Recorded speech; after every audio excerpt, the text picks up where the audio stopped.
আসসালামু আলাইকুম, আমি তানজিল ইসলাম মুন্না। প্রিন্টিং আরতে বরাবরের মতো আপনাদের সকলকে স্বাগতম। আমরা আজকে অ্যাডোবি ইলাস্ট্রেটরের একটি বিশেষ টুল, সেটি হলো পুলার গ্রিড টুল। এই পুলার গ্রিড টুলটি সম্পর্কে আমরা জানবো। ওকে, দেখুন, আমরা অ্যাডোবি ইলাস্ট্রেটরে থাকা টুলস বারের পুলার গ্রিড টুলটিকে আমরা সিলেক্ট করব।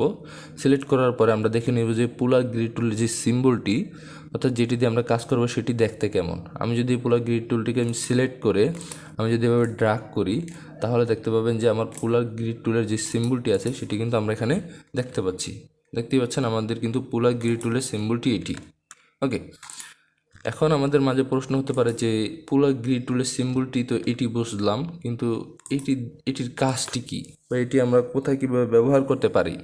ওকে, সো আমি আপনাদেরকে যদি বেসিক একটা কাজ দেখাই, যেমন আমি যদি এটাকে আবার ডিলিট করে দিই পুলার গ্রিড টুলটাকে, এখন আমি যদি আবার পুলার গ্রিড টুলে আসি এবং এটাকে পুলার গ্রিড টুলটাকে সিলেক্ট করে আমি মাউস দিয়ে এভাবে ড্র্যাগ করব।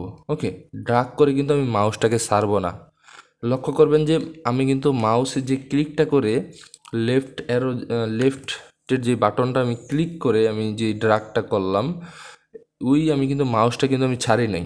মাউসটা আমি ডান হাতে ক্লিক অবস্থায় আছে। ওকে, ডান হাতে আমার মাউসটা ক্লিক অবস্থায় থাকবে, অর্থাৎ আমি মাউসটা ছাড়ি নাই। এখন আমি কি করব, আমার কিবোর্ডে থাকা যে উপরে নিচে বামে ডানে যে চারটা যে অ্যারো আছে না, ওই চারটা অ্যারোর আমি যদি বাম পাশের অ্যারোটা যদি ক্লিক করি, তাহলে দেখবেন যে আমার যে সেলগুলা বা অর্থাৎ যে বক্সগুলা, সেগুলো কিন্তু আমার কমতে থাকবে। একটা সময় আপনি একদম এটাকে শূন্য করে দিতে পারবেন। ওকে, দেখুন এখন কিন্তু একদম শূন্য অবস্থায় আছে। আবার কি করতে পারেন, আপনি চাইলে আবার ডান পাশের অ্যারো দিলে আপনার এই বক্সগুলো বাড়তে থাকবে। এখন আপনি যদি ডান পাশের অ্যারোটাকে যদি ক্লিক করে ধরে রাখেন, তাহলে দেখবেন যে আপনার আপনার অসংখ্য আপনার সেল বা বক্স আপনার তৈরি হয়ে গেছে। এখন আমি যদি এই বক্সের যে সাইডে যে বর্ডারটা আছে, বর্ডারটা যদি আমি ক্লিক করে ধরে ডিলিট করে দিই, তাহলে দেখতে পারবেন যে সুন্দর একটি আমাদের প্যাটার্ন ডিজাইন আমরা কিন্তু এখানে দেখতে পাচ্ছি। এই ডিজাইনগুলো কিন্তু আমাদের দেয়ালের ডিজাইনের ক্ষেত্রে খুব খুব প্রয়োজন পড়ে। আপনারা যখন ডিজাইন করতে থাকবেন, তখন আপনারা নিজেই বুঝে যাবেন যে এই ডিজাইনগুলো আমরা কখন কোথায় ব্যবহার করব। ওকে, সো আশা করি আপনারা পুলার গ্রিড টুলটা আপনারা মোটামুটি বুঝতে পারছেন যে পুলার গ্রিড টুলটি দেখতে কেমন এবং এটি দিয়ে মূলত কী ধরনের প্যাটার্ন ডিজাইন করা হয়। ওকে, এছাড়াও আমি যদি আপনাদেরকে আরেকটু মাধ্যম দেখাই, যদি আমি পুলার গ্রিড টুলটাকে আমি ধরি এবং ধরে যদি আমি ড্র্যাগ করি, দেখুন আমি যে কাজটা করেছিলাম সেই কাজটা কিন্তু এখানে দেখাচ্ছে। আমি কিন্তু মাউসের যে ক্লিকটা আছে সেটা কিন্তু আমি ছাড়বো না। না ছেড়ে আমি কী করবো, আবার বাম পাশে যে অ্যারোটা আছে সেটাকে আমি ধরে রাখবো, যাতে আমার বক্সগুলো কমে যায়। ওকে, সো আমার বক্সগুলো এই অবস্থায় থাকুক। এখন আমি মাউসটাকে ছেড়ে দিব। ওকে, মাউসটাকে ছেড়ে দিলাম।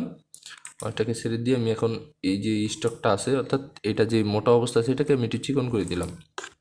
ওকে, এখন আমরা এখানে কি করতে পারি, আমরা এখন চাইলে এই প্রত্যেকটা সেলের কালার চেঞ্জ করতে পারি। আমরা চাইলে ইচ্ছে রকমভাবে এগুলোকে কাজ করতে পারি। ওকে, যেমন কি করতে পারি, দেখুন আমি যদি এখন এখানে আসি, এখানে এসে যদি আমি এখানে গ্রুপ অবস্থায় থাকুক, এখানে আমি সিলেক্ট করে আমি যদি আমাদের শেপ বিল্ডার টুলে আসি, এবং শেপ বিল্ডার টুল নিয়ে আমরা অবশ্যই সামনে ক্লাস করব।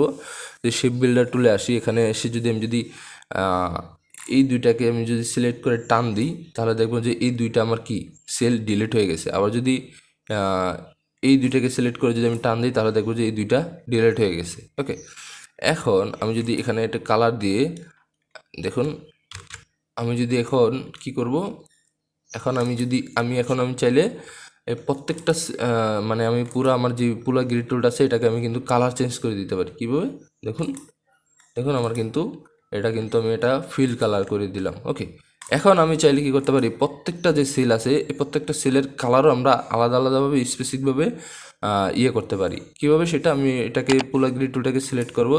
সিলেক্ট করে আমি প্রত্যেকটাকে কি করব, দেখুন আমি এখান থেকে আগে কালারটা চেঞ্জ করে নিচ্ছি।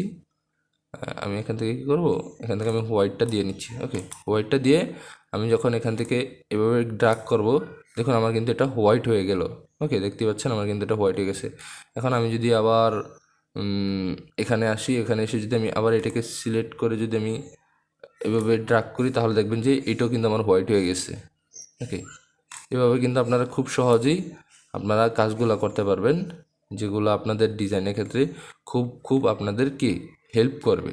ওকে, তো আমি এটাই রেখে দিচ্ছি। এছাড়াও আপনারা যদি আপনারা ইউটিউবে যান, তখন আপনারা কিন্তু এরকম বহুত কাজ দেখতে পারবেন যে পুল আর গ্রিড টুল দিয়ে কি কি বানানো যায়। এখানে তো আসলে শর্টকাট একটি ভিডিও নিয়ে আসছি।